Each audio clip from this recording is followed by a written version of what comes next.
and he lost his balance and he fell. But he regained his composure and he went and he says, "Ladies and gentlemen, it's the first time in my life that I have stumbled down to the level of my audience." So when you're standing at the podium, it's almost like you're looking down on people. Is the mic on? Mic? No, I have not turned the mic Oh, on. okay. I thought it wasn't working. Is the mic working? No. Okay. Well, join me, please, if you will, in reciting Al-Fatiha. Bismillah ar-Rahman ar-Rahim. Alhamdulillah Rabbil Alameen, Ar-Rahman ar-Rahim, Maliki Yawmiddin. إياك نعبد وإياك نستعين اهدنا الصراط المستقيم صراط الذين أنعمت عليهم غير المغضوب عليهم ولا الضالين. Amen. The topic today is not unusual, but the significance of the topic is unusual. The impact, reverberation of this topic to us personally, as well as to the people around the world, particularly Muslims. So my topic is, why are Muslims so uptight about burning of the Quran? Now that topic has some implicit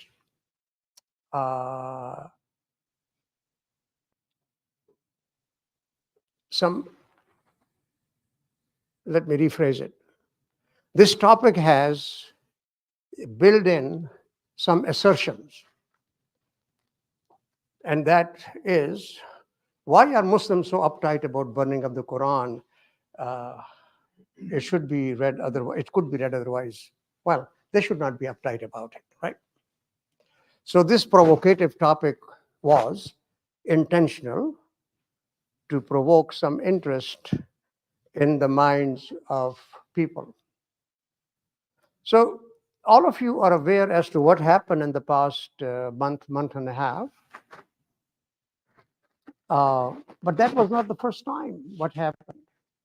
When an Iraqi immigrant burned the Quran in Sweden, he burned it legally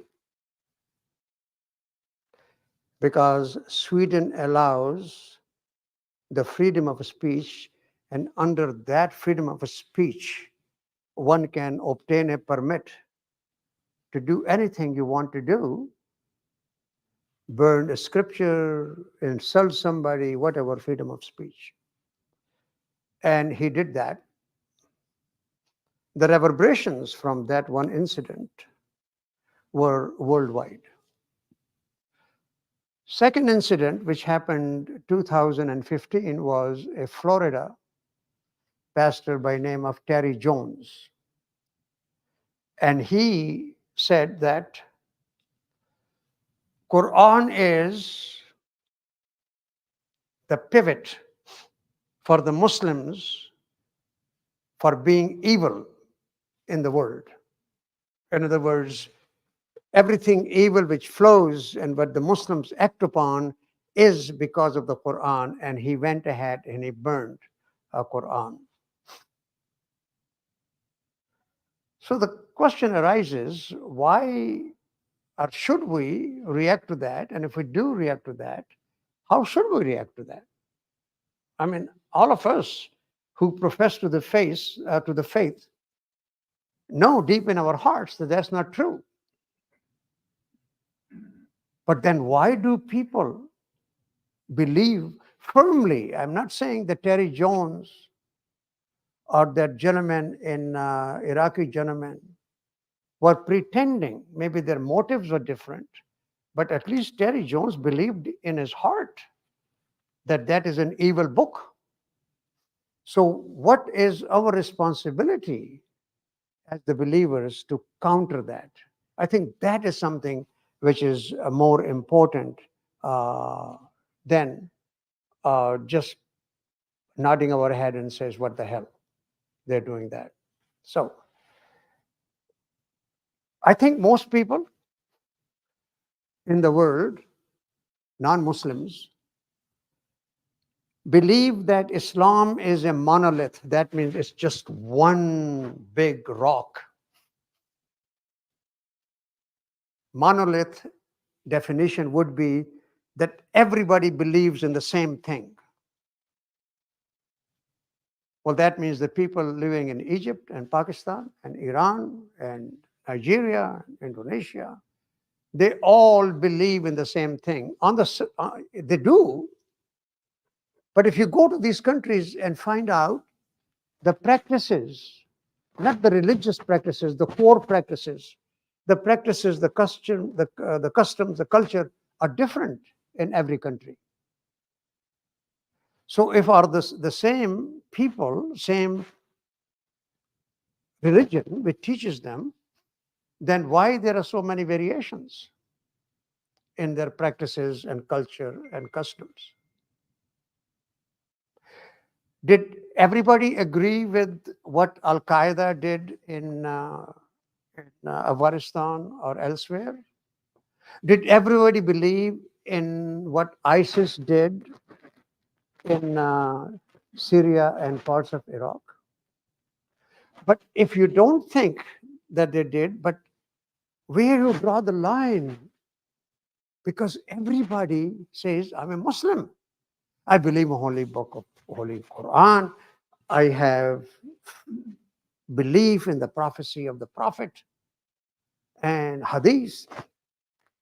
If we're all saying the same thing, but we're acting differently, then where is the problem? So interject anytime you want. I want this to be a conversation. That's what I'm not standing on the podium. So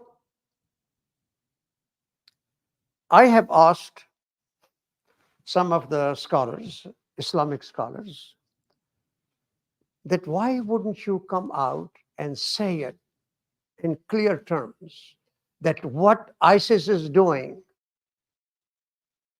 in Iraq, beheading people, killing people who do not agree with them.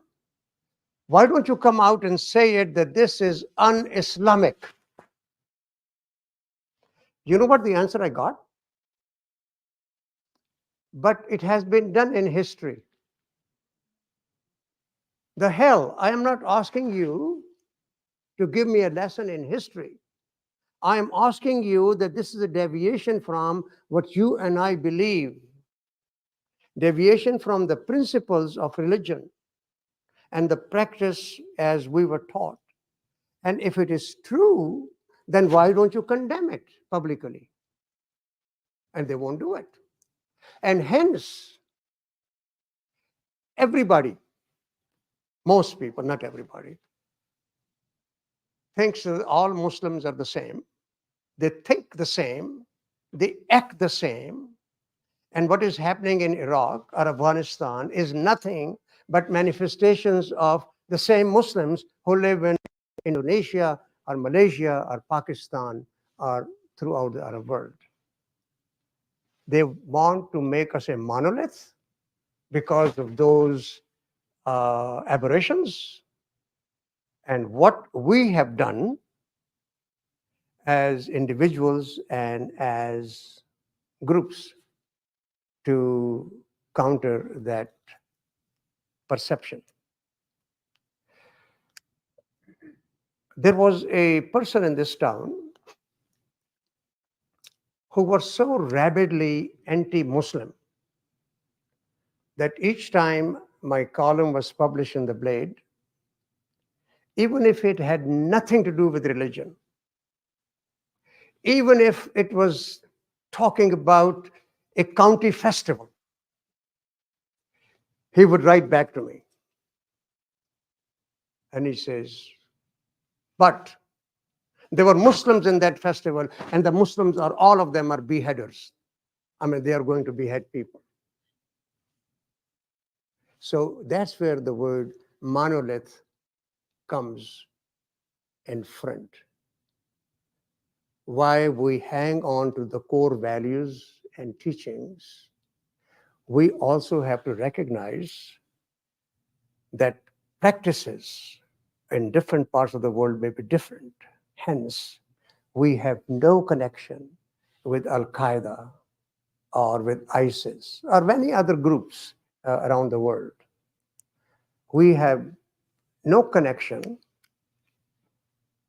for your interest. I'm saying this thing. We have no direct connection with Akhwan al-Muslimin, the Brotherhood of Muslims, which are in different countries and also in Egypt, right? So who is we? Question is. We can say all we can within the confines of this, but how does our voice reach out to tell people that what the true teachings are, and accepting that there are differences between different countries in practice of Islam, and mostly it is driven by culture. In Turkey, most women do not wear a hijab. In Palestine, most every woman wears a hijab. Who's right and who's wrong? These are culturally driven things.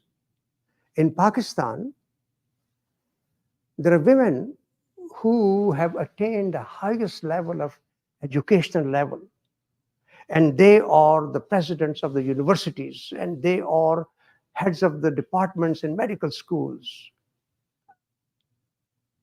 In Afghanistan, little girls cannot go to school. Both countries profess to be Islamic. So where is the problem? If we are all Muslims, and in one part of the world the practices are different than the other part of the world, and both of us saying, no, no, no, no, we are Muslims, we believe in Quran, we believe in Sunnah, blah, blah, blah, blah, blah. So where is the discrepancy? Interpretation. People interpret differently, different things. Taliban, who are running Afghanistan now, they interpret Islam differently than most of the people in Pakistan. And same thing is true when you go to Indonesia or Malaysia or Turkey. It almost seems that we have about 50 different types of Islams, but they're connected with the core.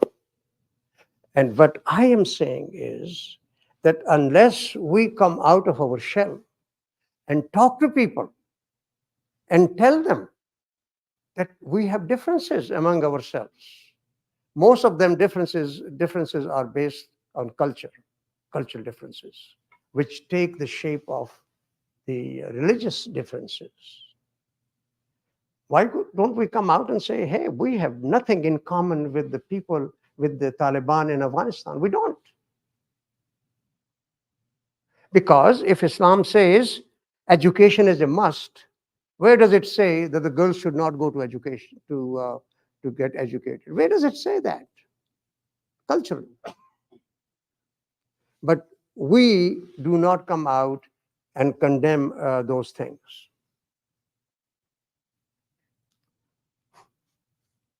So diversity is one of the strengths within Muslims. It's wonderful, it's great.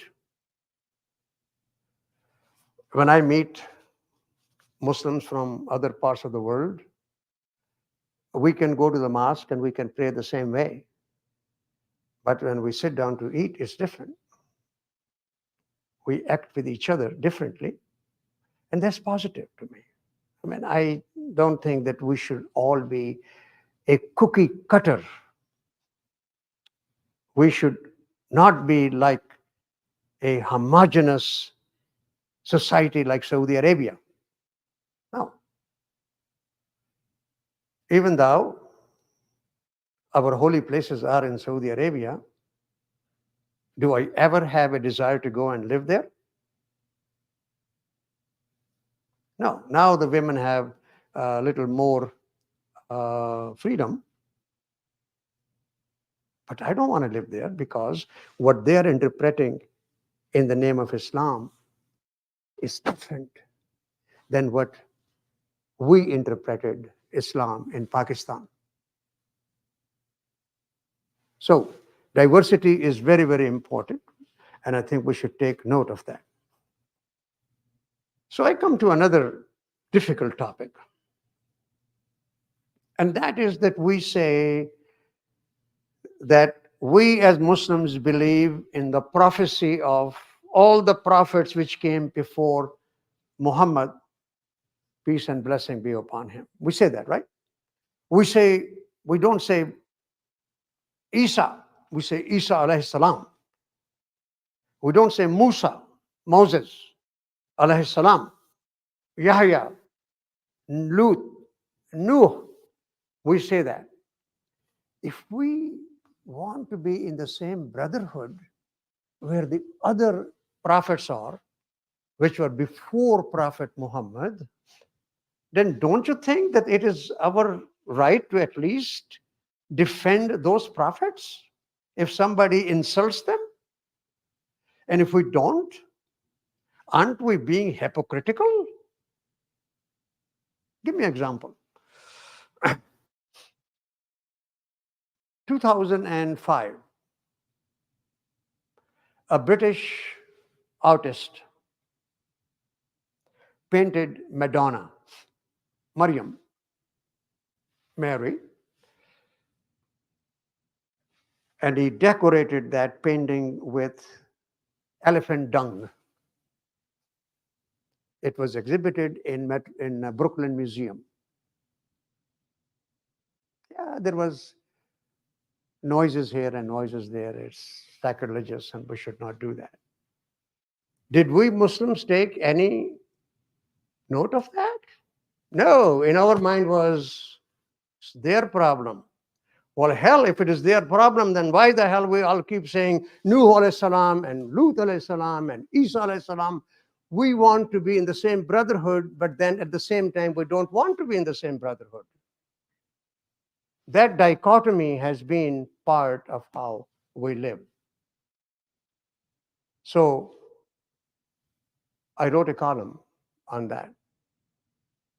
And I said, that is as offensive to me as somebody insulting one of the holy figures in Islam. Do you know how many times Maryam is mentioned in the Quran? It's mentioned more times than Muhammad. I'll give you a number. 70 times, 70 verses mention Maryam. And it says that she was the greatest woman ever lived. This is Quran saying that. It's not, somebody else saying. And if Maryam, Mary, Madonna, is elevated so much as to one, not the one, but the greatest woman ever lived. And if somebody paints her picture with the elephant dung, hey, we're silent. Why? Why? Go ahead. So, Amjad, like you and I are very much in the minority, but there are voices. There was a movie that was made about Jesus, which was very, very disrespectful. And I wrote a column on that. Mhm. It was published in the Washington Post. And I objected, just as I would object to any desecration of our. So basically, there are voices, but I agree with you that they are very much in the minority, and Muslims, as a general rule, do not feel the insult that they should feel about our immediate holy figures. But just to tell you that, like you wrote a column, I did. Yeah. I am not saying that there is not a whimper about that. There are. But you're talking about the movie, which was The Lost Passion of Christ, right? Lost Temptation of Christ. Thank you, Anwar. Do you know what happened about reaction to that movie? There were 5 Iranians who got killed in Iran as a result of the demonstrations demonstrated against that movie.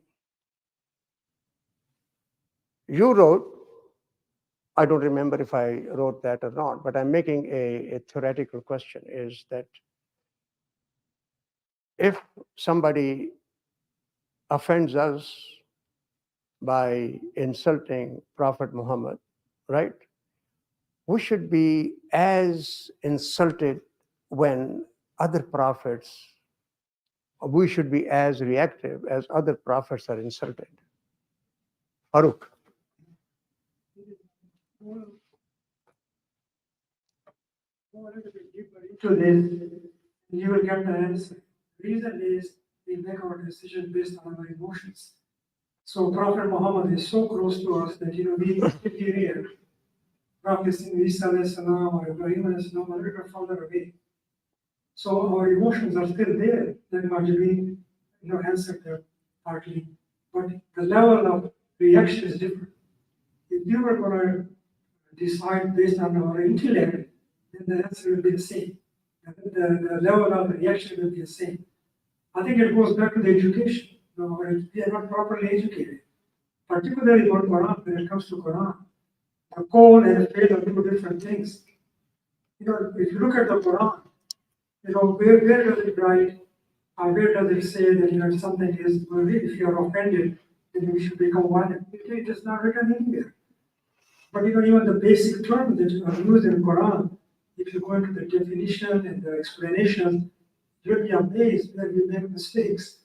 Everything has cause and effect.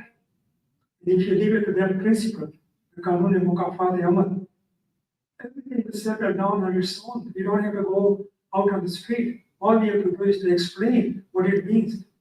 I don't know if I'm making it clear or not. No, you're making it you're making it very clear. We Um, should use our intellect, not our emotions. But the thing Because is, there's variability in the emotions. yeah, you're right. I think those 5 Iranians who got killed was killed because of the emotional reaction to that one incident. But what I'm saying is, and all of us here have to think about it, it's a theoretical concept that we are not educated well and we're not, and we don't understand. What have we done to do that? Give me one answer, concrete answer. What we have done to come to that level which you are talking about. One just like everywhere else, look into the science, look into sociology. Yeah, but where you're putting the onus on individuals, and I agree with you. However, where are the institutions? I think there is a lack of education because of, if you look at our scholars, Yeah, but let's not be so negative about condemning everything. The question is, what is the construction? What is the constructive thought? What is it in our saying that, you know what, we have identified a problem, and I or we are going to do something about it. I want to hear what is that something. well, obviously, man, will be at a different level. I mean, individually, me, you, and a few of us, maybe a few people, at least our own children, but we cannot go beyond that. I mean, I'm a master student, as you know, and you returned as a thoracic vascular surgeon. So our sphere is very small. God bless you with the capability to write things. So you are writing it, and which are very beautiful. All that. But we don't have the forum. We are so small in our own capacity that we cannot make a big change. But look at our presidents, look at our leaders. I mean, they're so poorly educated Yeah. that it is pathetic, to defend them. So I think we are getting a little bit digressed from the topic at hand, and I thank you for bringing that thing. I think it's a thought-provoking thing that our education is not good. We are not taught. We don't do this thing. All that reasoning puts an onus of responsibility on somebody else. What I am asking is, and I'm not excluding myself from this responsibility, what should we do as a community, as a group of individuals, to bring these things into focus and do something about it? What is the constructive part? I mean, we can analyze what is happening in Pakistan, what is happening in America, what is happening, blah, blah, blah, blah. We can do that. The question is, what are the practical solutions and whether we are ready to step forward to either adopt or lead towards their solutions. I think that is the core in my mind. So anyway, thank you so much for bringing that aspect. Fatima.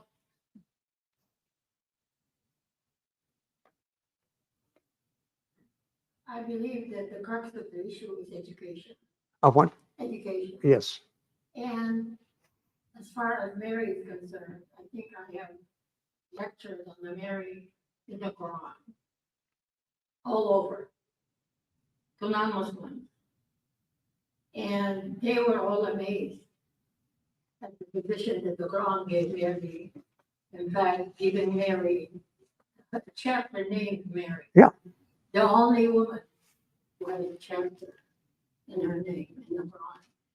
The same thing should happen to Muslims as well, to realize the importance of all these prophets as well as Mary. And then spread that word. This is what we're not doing. I mean, there are a few of us who go all over and lecture and make people aware. I remember I did one lecture in Oak Harbor. I was told that the people are scared to have me come and talk to them because I'm a Muslim. They were afraid I'm going to be a terrorist and do something to them. And she said, do you still want to come? I said, yes. But you know, it ended up with over 500 people giving me a standing ovation for 5 minutes. So what we can do as individuals is important as well as an institution. You have to realize scholars and imams have positions.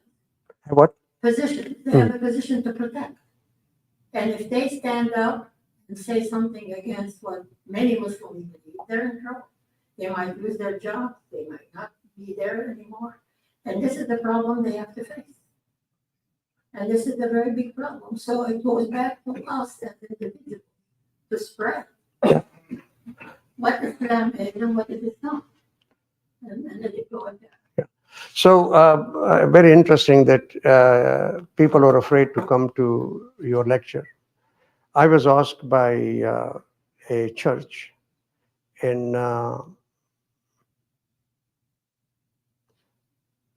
Lisa, where is that that village in Ohio? No, where they have this old village and Sardars that is located in Archbold. I was invited by, I know the gentleman who is married into Sardars family. His first name is David and his last name is David. So he's David. And his wife Debbie, up until 2 months ago, was the CEO of the Sardars village. So he invited me to come to give a talk in his church. So when he asked me what my topic was, I said, Confessions of a Closet Terrorist. Oh, you think there are farmers in bib overalls and they are all coming to come and listen. And of course, it was very provocative topic. There were a lot of question answers, but the message got across. That was about 20 years ago. But 20 years ago was 20 years ago. What you did and what I did at the moment, it affected some people, but it does not have a long shelf life. Lectures do not have a long shelf life where people will forever remember. People change, generations change, right? So let me bring and ask you a question. and that is, if today somebody goes to city of Toledo on the somewhere, and he burns a Quran, what should be the reaction of Muslims? Go ahead. So I want to go back just a little bit and like the overall like theme on here is lack of education. I want to argue against that because I've looked online, I've seen across America as a trucker, I've gone to mosques across America. It's not a lack of education. I've talked to only educated people. Like me, myself, probably being the least educated in the room. You know, I think the education is available. I think there are lots of Muslims that seek this and we go, we get educated. It's all there. The scholars don't come right up and say what ISIS did was wrong, but in every other word they utter about the Quran, about our prophets, everything shows and like don't condone what they do.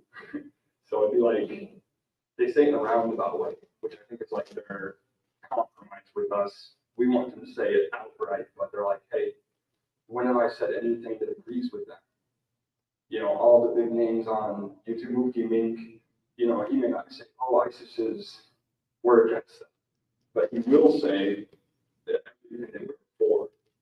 So anyone that's looking at Islam, trying to understand Islam with logic, would look at the majority of the voices and say, this is a peaceful religion. This is a religion that wouldn't go along with what we're seeing these terrorists do. You know, and we've seen in every faith, there are bad examples of people. So whenever they ask us Muslims about it, I just personally say that, hey, there were dark ages of Christianity too. Sure. You know, ours, we just happen to have. But that does not mean that we should have those among our ranks. True. Yeah, And we okay, don't okay, condone yeah. them. We'll say that individually, as you ask us to do. But then you say someone's burning a Quran, you ask us what we should do. What is the proper response? So we would just. Yeah, what is it? What is the proper response to somebody got, it's a hypothetical question. I would say simply, you know, of course we don't like this. You know, this is our Bible. You know, just like no one would like anyone burning a Christian Bible in front of them. But we don't meet it with violence. It's always, you know. So what should we do? We reserve our emotions because we don't have to become. But you violent. still haven't told me what should we do. There's nothing to do. Okay. Anybody else? The proper response is to reserve yourself. Okay. Somebody please pass the mic. Okay. I cannot do both things at the same time. So I think number one, find out why that person wants to burn the Quran. I mean, myself first, that's what I would do. Find out why that person wants to burn the Quran. What is it in there that he thinks is so bad? And work on, find out what the problem is and then try to work on a solution. Either formulate a plan of explaining why that is and work on it. I just want to circle back to that original question that you asked. That the reason that there is a poor response from Muslims is because we are not a monolith. So our diversity is not necessarily our strength.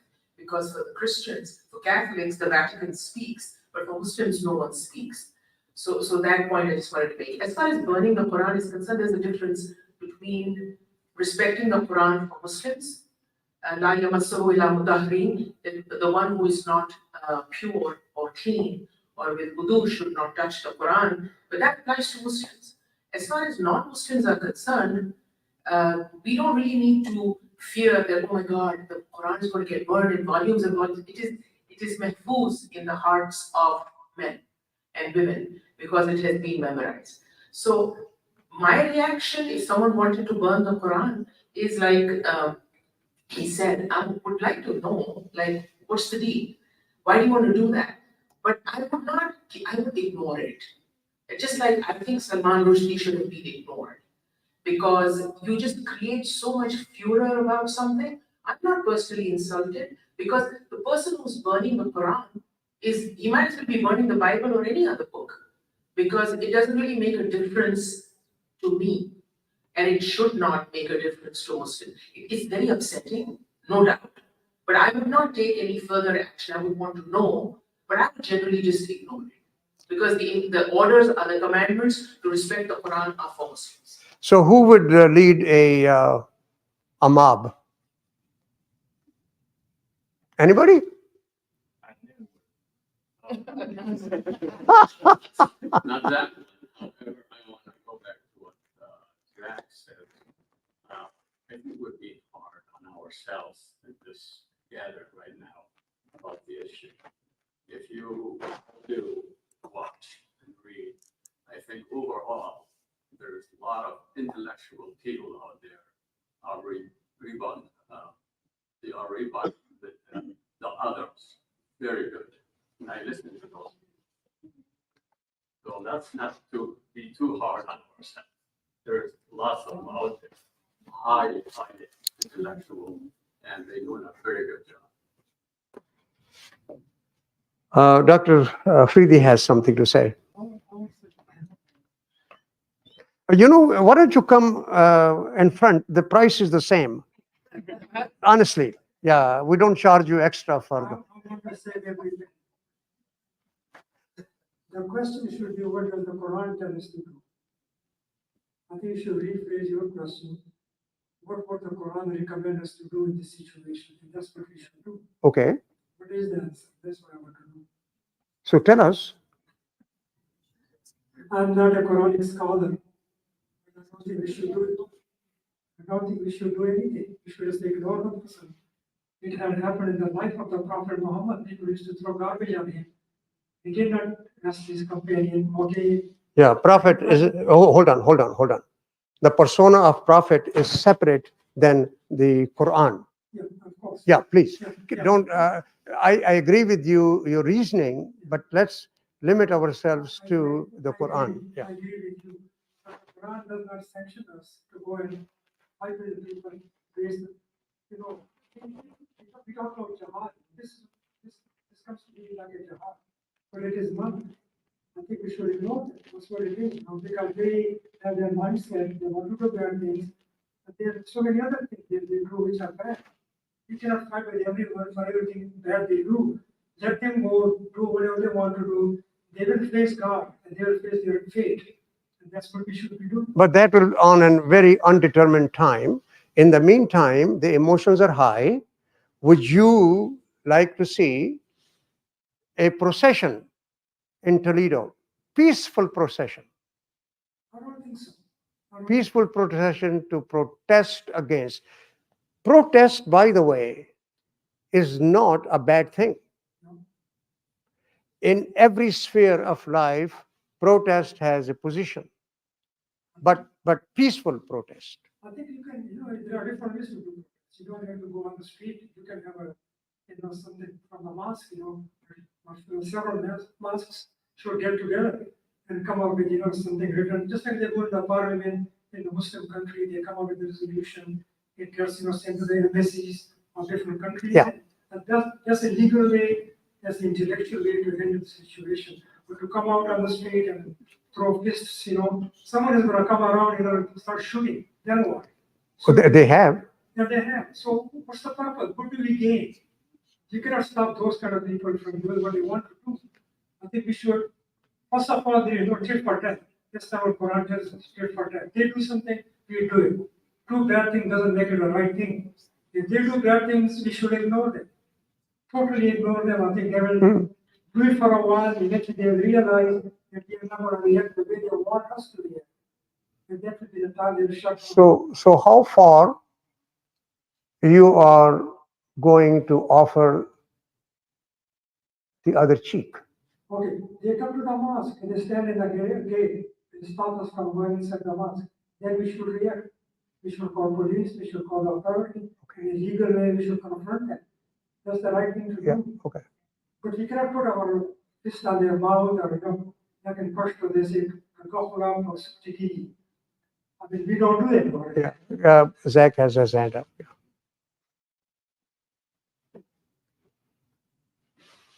When I think about a Quranic response to this, it would be education. When the bad things Education of who? Whose education? of the people that are doing it. And how So do you we do bring that? them to light. How do you do that? I think that we do actually to use it. They go around the country. They're on YouTube, they're on social media, they're educating anyone that's willing to look. It's, if we can't educate anyone that's not willing to look at it.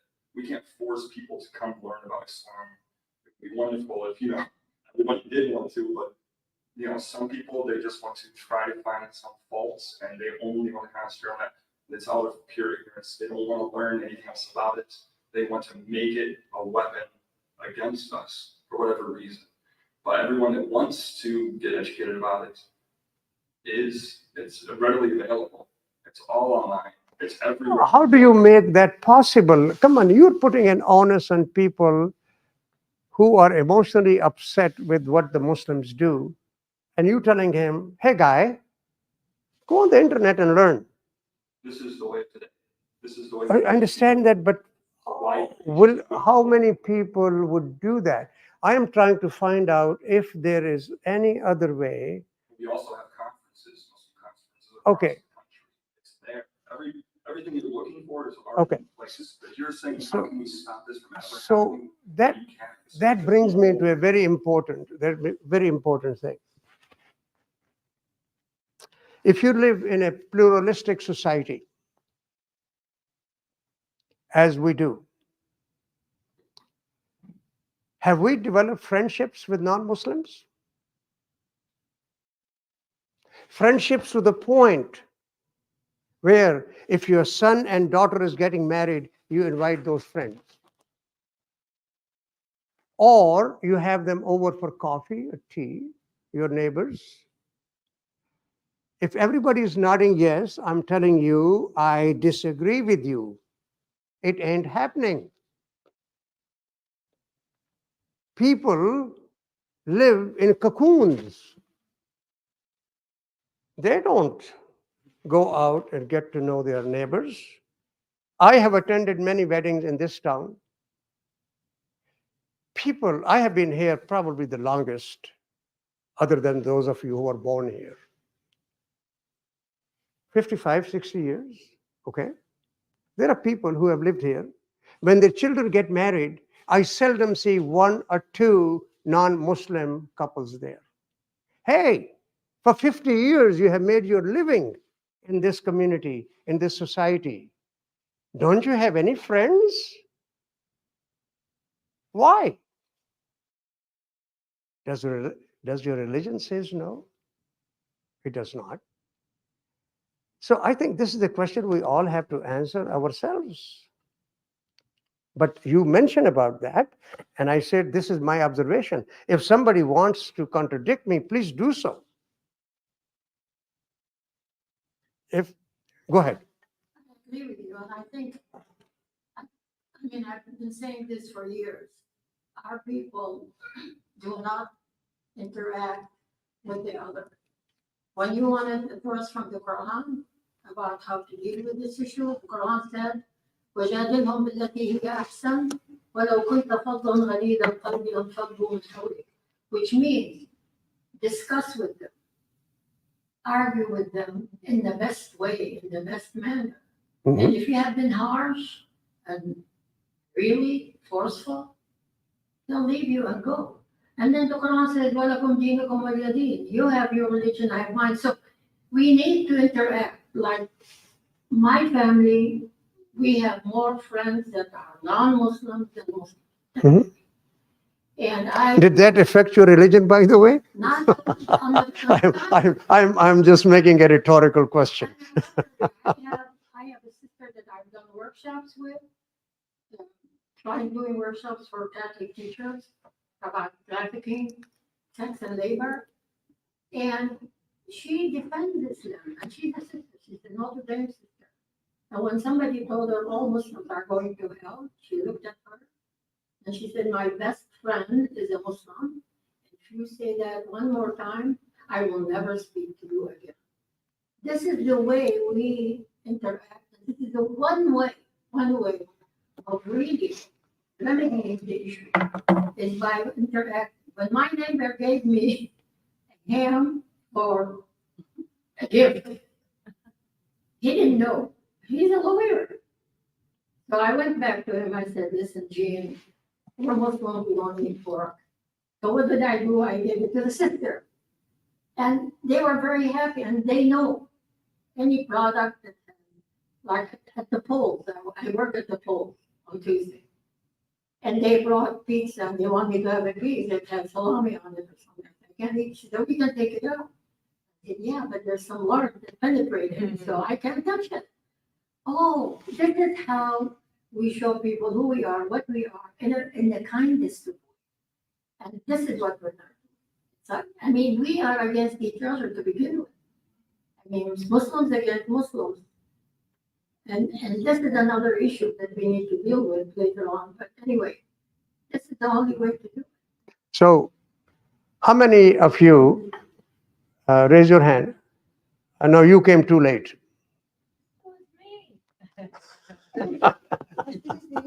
Just 1 second. One second. Oh, go ahead. And the microphone is here. Sharif, Azizi, come forward. Azizi, come forward. Yeah. Don't ask me to leave the chair for you. But anyway, come forward. We talking about people to the American people, either or not. We love this country. We're lucky to have to this country and live in peace. If you, I go to the, I'm a member in, the senior center in Oregon. How many percent Muslim in Oregon except Aziz Abdul? I swear to God, I'm the only one. I go there. And I cook the way you want to cook every other week. Yes, I cook and I take and I. You're right. I mean, no, we're the one we've been hiding or the one of them. I don't understand. Can I just interrupt? Yeah. No, No, I just wanna, okay, go ahead. this thing about living in a country and not interacting with people who are not Muslim, it has a sociologic basis. Human beings interact with people who are of their kind. It is just it's human nature. So for people to be most comfortable, the greater the number of things that are common with the other person is the higher the number of interactions that there will be. If something is totally foreign, it is going to be more difficult. So I think we are being apologists for human nature. And that is where the word ghetto comes from. There are ghettos of Greeks, Italians, Muslims, all over the United States. So I don't think that Muslims can be blamed, or this issue can be blamed on ghettoization, or just interacting with one another, because that's really a part of human nature. And I think that your original question, which is a very interesting and a very provocative one, which I tried to get more people to attend this talk, is something that Muslims need to address. I think going back to that is a lot more constructive, if I may. Okay, so you have something to say? Yeah, I say you wanna go to Oregon Senior Center. Yeah, go to Oregon. I'll wait there till you come and I'll tell them more. I'm good. Let me ask you a question. How many of you have ever picked up the phone and called your senator or congresswoman about some concerns? Not personal concerns, but concerns about the community. 5, 6. How many of you have tried to write a letter to the editor about something that you don't like? And it doesn't have to be religious. It could be some social things happening in Toledo, some zoning problem, which does not affect you as a Muslim, but as a citizen, it affects you. So there are a few hands up. Let me tell you a rule of thumb. I have been associated with the Blade newspaper for over 45 years. If the editor receives one letter to the editor on a certain topic. If they receive two, if they receive 5 letters on the same topic, it gets published. Now, if you call your congresswoman or a senator and raise a question, if you are the only one who have done that, if there are 100 calls on the same subject, they take note. There is a strength in numbers. And I think our community, a few exceptions here, our community overall has been very negligent in taking part in the civic affairs. And that brings me to Dr. Farooq's question. I disagree with him on we should do this thing, we should do this thing, we should do this thing. I'm saying who is we and when we should do it. I mean, I try to put you on the spot because I want us to think in more practical terms rather than in theoretical terms. But there are a lot of things happening in Toledo. Burning of Quran is not one of them. It is happening someplace else. But have we been responsive to see what is happening in the city of Toledo, which affects all citizens, not only the Muslims? So we have brought our agenda to be very short and compact. We are not concerned about the community at large, honestly. We have not. But there are issues. There are people who are writing letters to the editor. There are people who are interacting with the legislatures. There are people who are interacting with the city government on a daily basis. I think we should take interest in that also. So, Quran burning was the topic, and I brought this to see why are we so uptight about burning of the Quran. Implicit in that topic was that we are overly emotional. What I have learned from you, everybody commenting, is, of course we are emotional. Why shouldn't we? If I'm going in the street with my son and somebody slaps my son for nothing, won't I get emotional? Yes, I would. Some of you suggested that I think how to internalize that outburst. And you can internalize outburst, then it will be staying with you. That is a pacifist approach to an issue. The other extreme would be to take to the streets and cause mayhem. That is not right.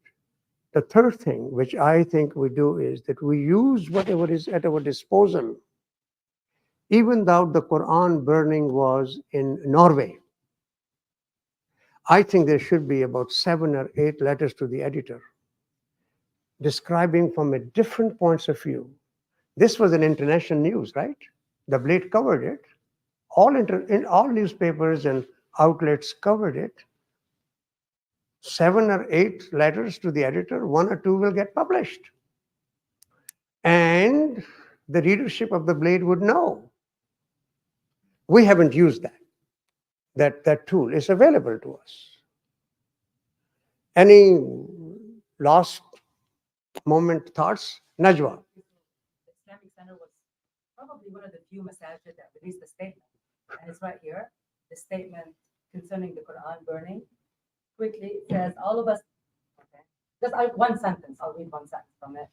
All of us Muslims consider the Quran as a sacred word of God, and we view any intentional damage or show of disrespect towards it as deeply offensive. Burning any faith's holy book would surely incite society to hatred, conflict, and violence. It's not free speech, it's hate speech, and it needs to stop now. And then we called upon the government of Sweden to act responsibly and to immediately stop such acts of disgraceful provocation. So we did release a statement on social media. But Sweden can say this thing that our constitution enshrines difference of opinion. By the way, that Iraqi man did not do anything illegal. He obtained a permit. Was it provocative? Yes, it was. Insulting? Yes, it was, but it was legal. He obtained a legal permit to burn the Quran. Similarly, another man obtained a legal permit to burn Torah and the New Testament. No, he did not follow through with that, but he was given a permit to do that. So here is a very fine line between incitement and the freedom of speech. Sometimes you cannot differentiate between the two. I'm sure you are holding the microphone and I'm not giving you the chance. Please. The verse from the Quran, I think it might be applicable in we should turn in the Quran. Excuse me. The verse is from Surah Al-An'am 868. وإذا رأيت الذين يخوضون في آياتنا فأعرض عنهم حتى يخوضوا في حديث غيره. وإما ينسينك الشيطان فلا تقعد بعد الذكرى مع القوم الظالمين. When you see those who engage in a false conversation about our verses, by mocking at them, stay away from them till they turn to another topic. And if the Satan causes you to forget, then after the remembrance, sit not you in the company of those people who are not drawing to work. That, why wouldn't apply that verse? You should. If, because again, they were engaged, the person is engaged in the Quran or Salman Rushdie or someone else, those really are mocking the words of God. And the guidance is this verse saying, stay away from them. So ignore them. Ignore them. Don't write anything about them. And this is a verse from the Quran. This answer also to Dr. Afridi when he says Quran is telling us, and this might be a verse that's in the Quran, it's telling us what to do. So you would not consider organizing a march. Hold on. I speak slow, but you have to give me time because I think when I'm talking. Yeah. So where were we? So you would not organize a march to the government center in Toledo, peaceful march on this subject? No. So on the one hand, Dr. Afridi says we should educate. And of course we should educate. But I'm wondering how? How should we educate people? You don't want to march and have a banner and tell people that whatever happened was very offensive to us, but very peaceful. You want to internalize it. This is, let's educate people. How? So have you heard the story of Henry and Liza? Have you? There is the children's story that Liza has a bucket in which there is a hole. There is a hole in the bucket, dear Liza, dear Liza. And he says to Henry that I have to plug the hole. And Henry says, I have to go and get a little wood to put it in the hole. In order for me to get the wood, I have to chop the wood. In order for me to chop the wood, I have to have an axe. And the axe I have is very blunt. And for me to sharpen it, I need some water. So there is a hole in the bucket, dear Liza, dear Liza. So we go circuitously, but I still don't have a solution. Other than they say, internalize it, don't say anything. Somebody else says, no, I think we should educate people. And I don't know how to educate people. What is it? So we are still going around. I just wanted to add that the Swedish Muslims in the area where the Quran was burned have created a school. So if that adds to the education piece, that has been their response to dealing with the burning of the Quran. But I'm not talking about Sweden. No, no, I know, but I'm talking about, letting people know. I'm talking about, generally speaking, Islamophobia, we've been talking about that for almost 20, 25 years, right? It's still there.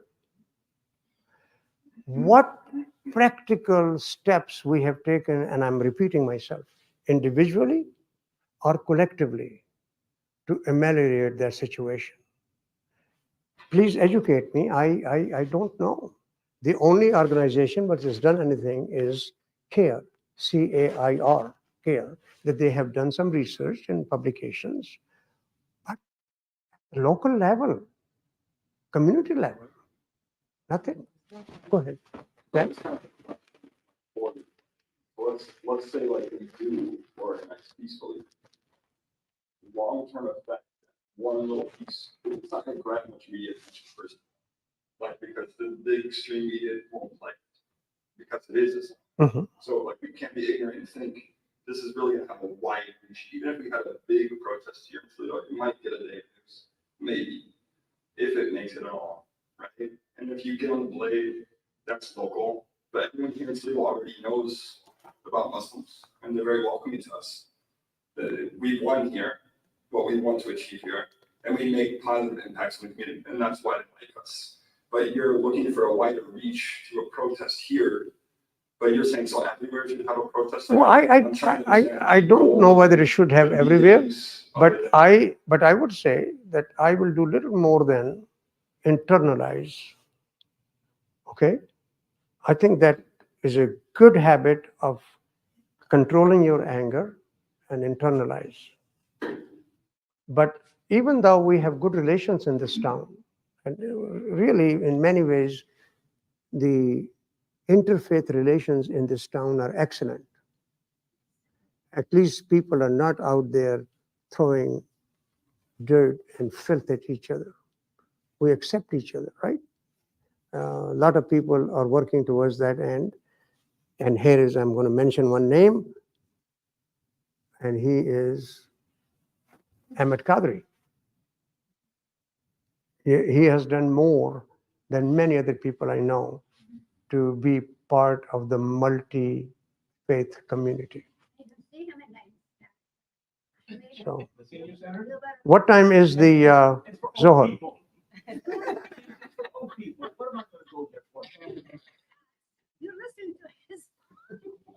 Azizi, I agree with you wholeheartedly, but I also don't disagree with him. No, I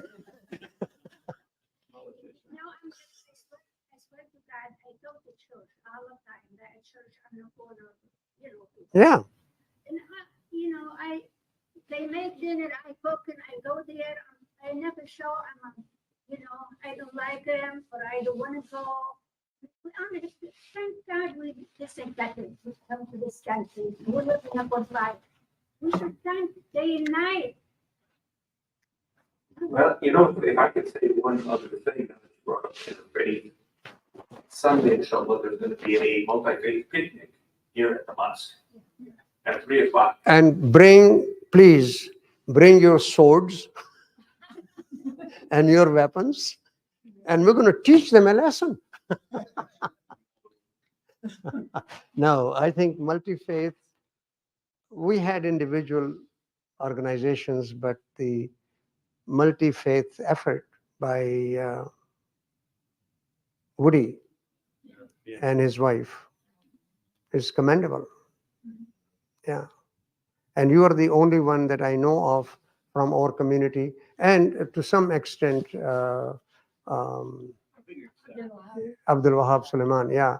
Well, what I'm saying is that it takes dedication to do that and bring people together. Yeah. So, thank you very much for listening and for contributing. We have not, by the way, solved the issue. Yes. Yes, I was. Otherwise, it becomes theoretical. Yeah. I was expecting some concrete that I think we should have. Basically, it's education. And I just want to know, what can we do? I say we, not you, we do to educate the community. Go ahead, Zach. So I have a practical step that is available to all of us, because we use it anyways, and that's social media. Because it all runs on, right? More people that speak about it, it picks up traction. Yeah. So if we all go to our Facebooks and you write something small or decent size, nothing that's kind of like, you know, overwhelming when trying to read your comment, you know, about, hey, how we don't like ISIS, or we don't like how the Quran's being burned, or something like that, you can get a digital voice that carries further than the community. You know, it will pick up traction, and the algorithm will feed everyone else looking. YouTube, you can do the same. You can do YouTube Shorts or TikToks even. Or, I mean, I know it's not really your generation. I'm just saying this is today how everything gets voiced, how everything gets picked up. And then, inshallah, a bigger name sees it and they feed into it because they want the publicity too. So that's a little selfish. That's how it works. Okay. And then bigger voices can. On that positive note, we'll bring this to conclusion and we'll go for Zuhr prayers. Thank you.